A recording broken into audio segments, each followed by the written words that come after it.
Hi guys, Rob here, back with another little video. I ain't made one in a while. Got a Troy-Bilt Super Bronco, hydrostatic. The problem the guy is having with it is it will not drive. Now the first thing that I looked at obviously was the dry belt, make sure that was okay. Dry belt is fine. So the next thing you gotta do is get it up on jack stands. Get one of your tires off on the right hand side, and once you get it up on jack stands, obviously you have your release here so you can push it and pull it.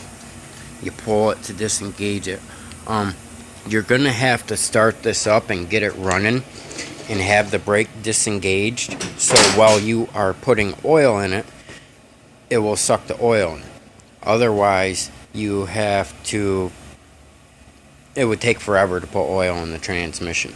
It takes regular 20 W50 motor oil.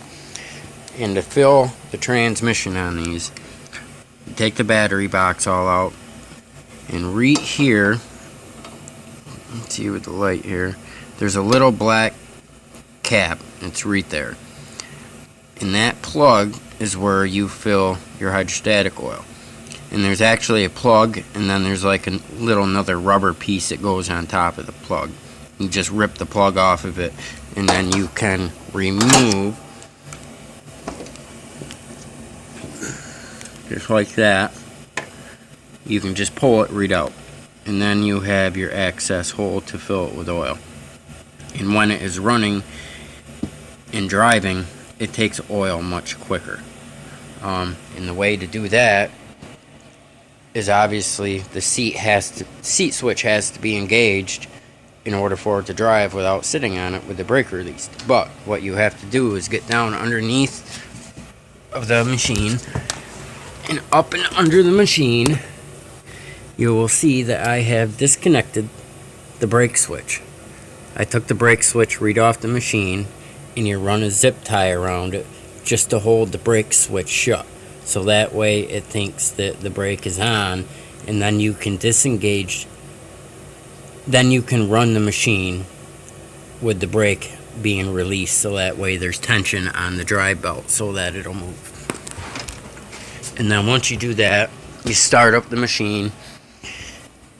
You get a funnel that fits down inside that hole, and you get the funnel in there, and then you can start driving the machine. And what you can do too while you're putting oil in it is take a regular bungee cord and bungee cord this down and forward. Or if you have another person, you can have another person sit here and rock it forward to reverse while you are putting oil in it.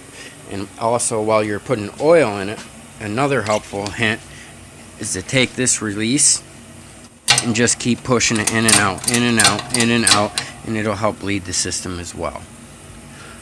Because what happened was the seals went bad in the rear end on this, and it leaked every drop of oil out of it.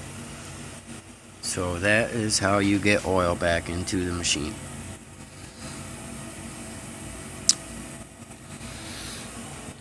I hope that was helpful for you, and because some of these are starting to have problems with the oil seals leaking now, and this is only, it's a 2015 this machine is, so it's very new, Super Bronco.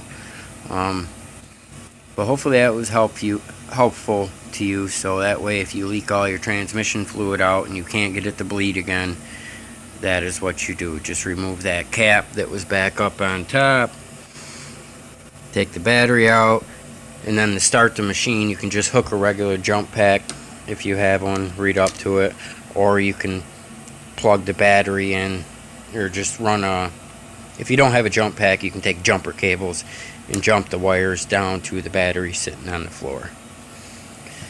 So hopefully that was helpful to you on how to bypass the brake switch so you can start it and let it run, and also drive it forward and backwards so that way you can get the rear end to start bleeding.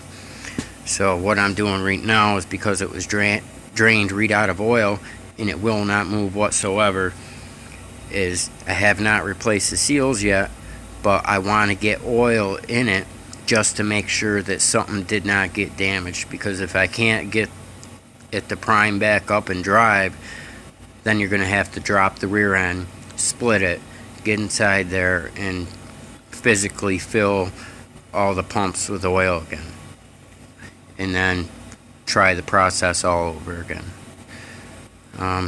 If you have any other questions on this, or if this video is helpful, please give a thumbs up and let me know if you would like to see anything else in the future, because I have tons of different machines and equipment I work on, and I can show you whatever you need in a video.